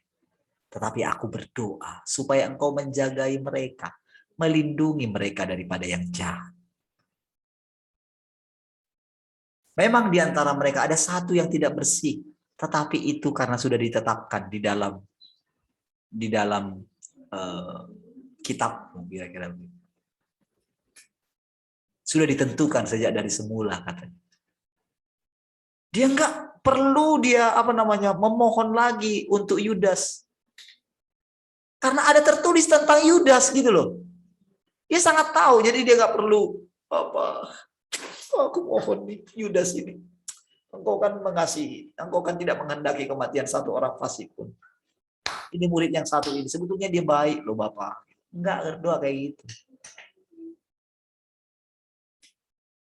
Segala yang dilakukan dia itu tepat. Dan dia nggak perlu bergumul dengan murid-muridnya.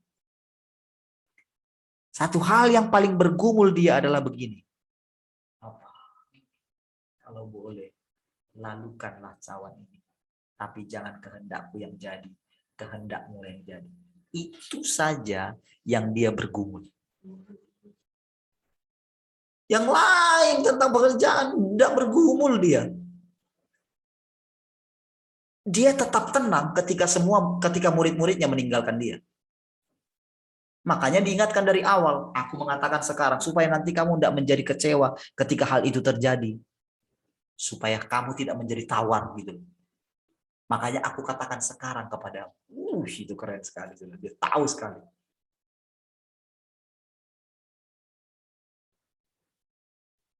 Jadi saudara, tahukah saudara?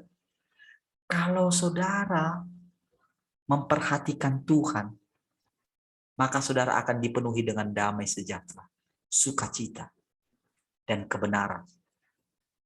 Tetapi saudara meleng dikit, silap dikit, saudara memperhatikan diri saudara, disitulah saudara, melihat diri saudara menjadi manusia celaka. Jadi kita berubah lagi. Tidak lagi perlu mengalami seperti yang dialami oleh Paulus. Aku manusia celaka. Kenapa dia menemukan dirinya manusia celaka? Karena dia diizinkan, jadi dengan ambisi dia ini saudara, dia menemukan justru dia menjadi manusia celaka yang patut dihukum. Tahukah saudara artinya manusia celaka? Manusia yang terkutuk. Mungkinkah saudara mau mengikuti manusia yang terkutuk? Adakah di antara orang di dunia ini mengikuti manusia yang terkutuk? Tapi ada berapa banyak orang yang mengikuti mau menjadi murid manusia yang terkutuk itu?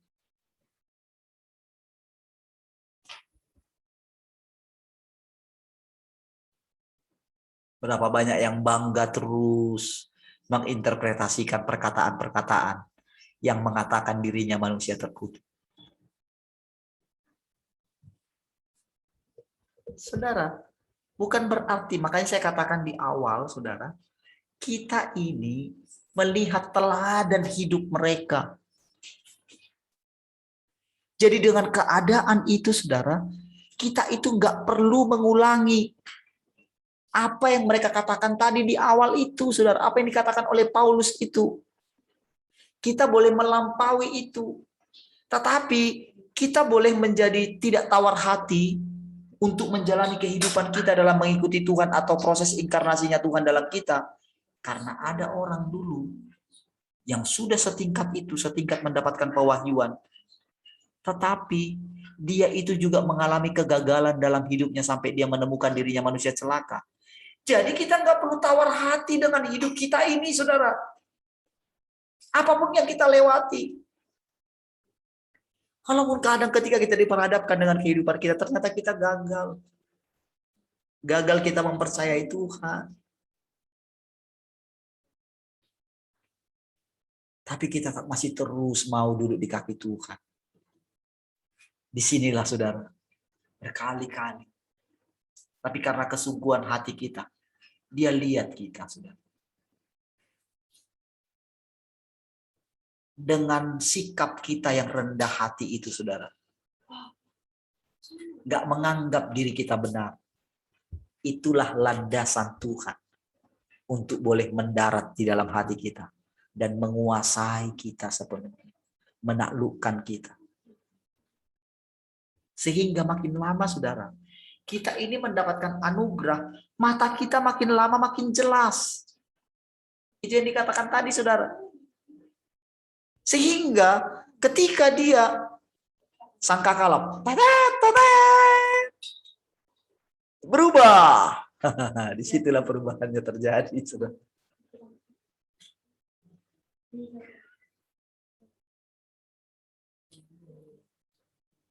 Ya, turun bersama-sama dengan dia, memerintah bersama-sama dengan dia.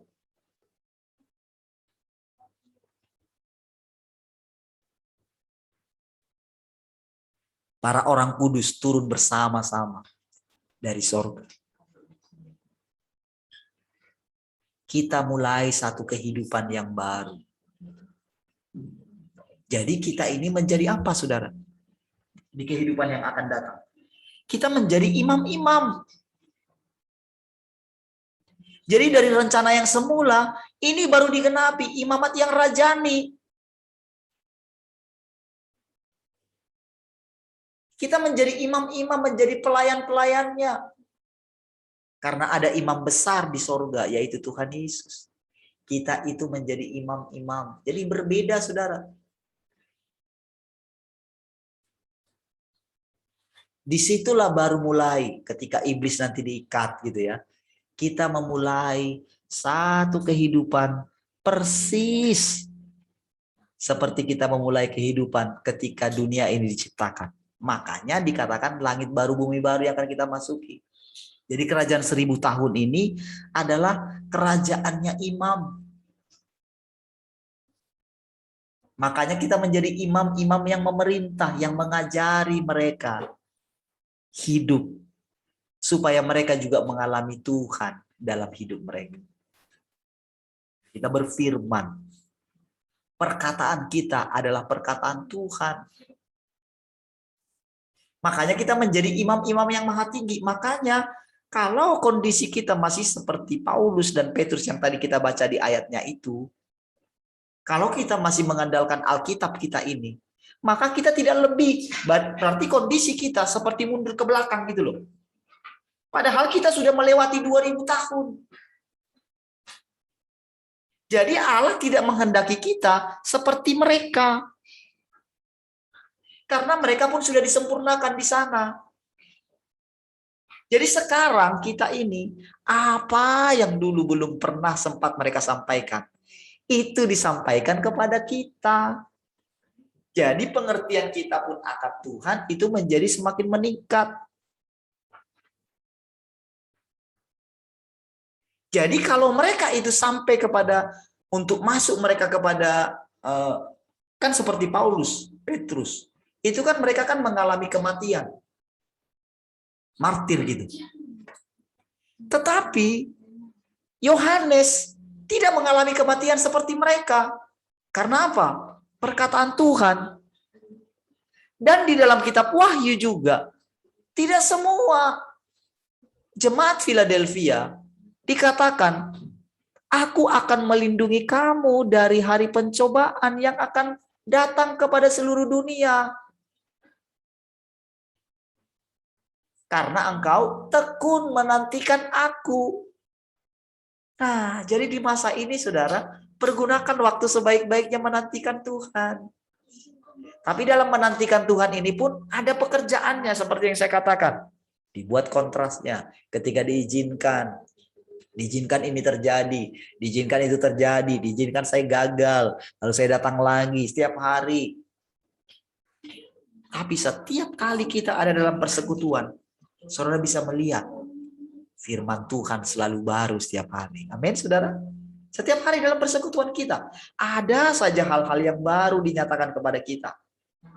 Ada saja semangat yang baru, hidup yang baru, yang berlimpah-limpah dinyatakan kepada kita. Kita tidak bisa memungkirinya. Amin, saudara. Sampai sekian waktu lamanya, saudara. Kita boleh melihat ternyata Allah itu benar-benar nyata di dalam kita. Dan semua ayat yang kita baca tadi, itu kita alami secara nyata kan? Mata kita kan makin jelas kan melihat sorga itu, melihat Tuhan itu. Bukankah makin jelas? Amin, saudara. Makin jelas toh. Kita makin merasakan Tuhan. Jadi bukan lagi seperti waktu yang lalu. Firman-Nya pun makin lama makin terang. Hati kita pun makin lama makin diteguhkan. Kita nggak takut lagi. Tapi ada satu roh keberanian di dalam kita. Orang hanya mengulang-ulang ayat. Oh, Mazmur 91 diulang-ulang jadi ayat mantra. Kita tidak. Firman itu nggak perlu kita ulang-ulang, tapi dia menggemakan dirinya sendiri di dalam kita. Sehingga apa? Kita dilindungi oleh firman itu, saudara. Firman itu benar-benar memerdekakan kita. Jadi bukan karena kita hafal, tetapi dia sendiri, saudara, sudah menjadi daging di dalam kita. Perkataan itu, firman itu menjadi daging di dalam kita, menjadi sangat nyata. Sehingga yang dikatakan tadi ayat itu, keselamatan kita makin jelas, makin teguh katanya. Amin, saudara. Jadi saudara, disinilah kita belajar melampaui apa yang mereka para orang-orang kudus itu. Dan saudara, nggak ada merasa mereka seperti disaingi di sini, saudara, tidak. Dan tidak ada kesombongan di sini. Karena Tuhan sendiri yang melakukannya di dalam kita, gitu loh. Bagian kita apa? Bagian kita merendahkan diri. Selaras dengan dia. Kita semakin mengerti doanya Tuhan Yesus. Kalau boleh, lalukanlah cawan ini. Kita hanya memandang dia saja. Sumber keselamatan kita.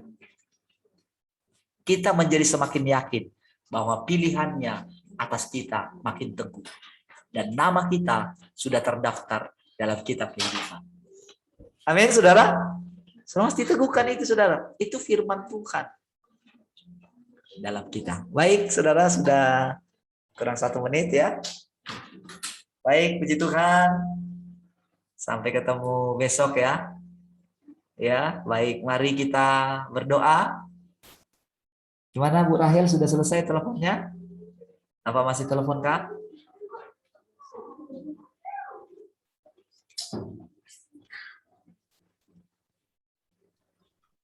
Sudah selesai, Pak. Makasih doanya ya. Gimana tadi ya, Bu?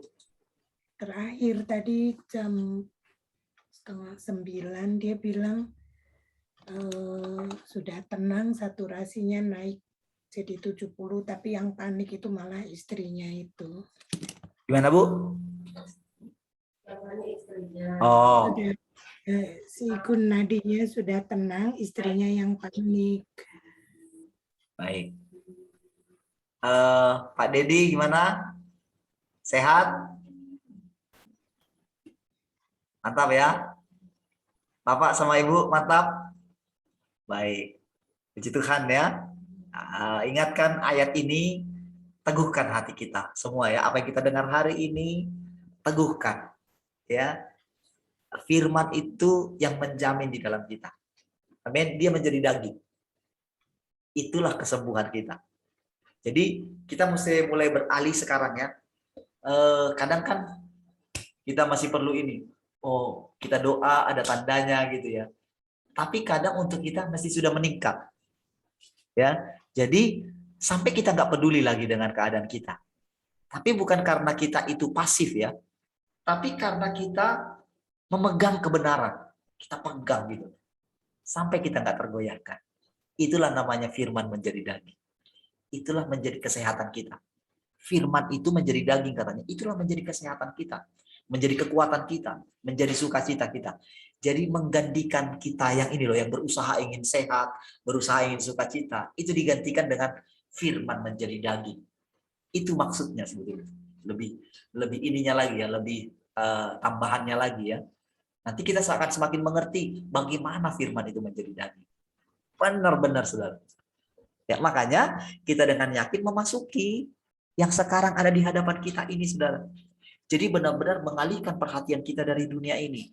Itulah prosesnya Tuhan membawa kita keluar dari dunia ini. Jadi Tuhan kan yang memimpin bangsa Israel sampai mereka menyeberangi laut Teberau itu, saudara. Kan keluar itu dari batas itu sampai tidak bisa lagi kembali ke sana. Tuhan yang membawa. Amin. Kalau Tuhan yang membawa, tinggal kita ikut saja dibawa sama Dia. Jadi bukan usaha kita ingin keluar dari dunia seperti yang selama ini. Ayo keluar kamu dari dunia ini. Lalu orang-orang berusaha ingin keluar, tapi Tuhan yang membawa kita keluar. Itulah kebenaran. Kalau Tuhan, masa ada yang bisa menghalangi? Amin. Dia jadi tiang awan dan tiang api. Dia ada di depan, dia ada di belakang kita. Dia kurung kita. Dia bawa kita. Amin, saudara. Ke tanah perjanjian. Jadi tanah perjanjian yang dimaksud itu juga itu masuk kita ke langit baru, bumi baru, saudara. Itu tanah perjanjian kita. Jadi jangan membayangkan, oh tanah perjanjian surga. Enggak. Surga justru turun. Amin. Dan surga sedang turun. Haleluya. Baik, saudara. Mari kita akhiri ya. Mari kita berdoa. Oh iya, Pak Michel gimana? Udah nyampe Bang, barusan nyampe, tapi mereka disiantar dulu mau makan pangsit katanya. Oh, belum sampai di rumah ya? Belum. Tadi mau pesawatnya hampir udah masuk pesawat terus disuruh keluar lagi. Jadi makanya agak lama itunya. Oh, kenapa? Katanya. Nggak tahu, mungkin ada sesuatu di pesawatnya kan Pak. Oh. Nggak aku tahu. Ya. Yang penting sudah sampai ya. Pas waktu masuk mengurus surat-surat kan, waktu di KKP itu kan pas depan sebelum masuk check-in itu kan mulus gitu kan, terus sampai ke ini. Nah, pas di dalam waktu nunggu ada lagi pemeriksaan. Terus kata yang di dalam itu, saya heran Pak, kok Bapak bisa masuk, katanya gitu. Jadi dijelaskan, biasanya nggak bisa masuk loh Pak, katanya gitu. Jadi tapi bisa jadinya ini. Haleluya. Berarti Tuhan yang bawa kan? Mantap. Puji Tuhan ya, kita berdoa semuanya berjalan dengan baik ya. Sukacita Allah berlimpah-limpah ya selama Pak Michel ada di sana, semuanya nanti berjalan dengan baik ya. Puji Tuhan ya. Baik. Mari kita berdoa saudara. Haleluya. Terima kasih Bapa, Tuhan Yesus dan Roh Kudus. Kami bersyukur malam hari ini buat anugerah. Biarlah kiranya malam hari ini kami boleh beristirahat dengan baik. Kami menyerahkan semua. Apa yang sedang kami alami, yang sedang dialami oleh orang-orang yang kami kasihi. Oh, kami bawa di hadirat-Mu semua keadaan ini. Kami percaya kami aman dalam perlindungan Tuhan. Damai sejahtera, sukacita, kehidupan dari Allah berlimpah-limpah bagi kami semuanya. Kiranya semua kami, semua orang-orang yang kami kasihi, semua umat-Mu ada dalam perlindungan-Mu. Kami boleh beristirahat, semua keluarga kami juga. Semua boleh beristirahat dengan baik dan dengan tenang. Terima kasih Bapa Surgawi, kesehatan, kekuatan, itu kami peroleh oleh karena firman yang menjadi daging dalam kami. Terima kasih Bapa. Kami bersyukur dalam istirahat kami beristirahat dengan penuh damai sejahtera, sehingga kami besok bangun dengan tubuh yang fresh dan segar. Kembali kami ada di hadirat-Mu. Terima kasih. Bagimulah segala pujian, hormat, kemuliaan. Dalam nama Tuhan Yesus. Sama-sama kita katakan, amin. Puji Tuhan.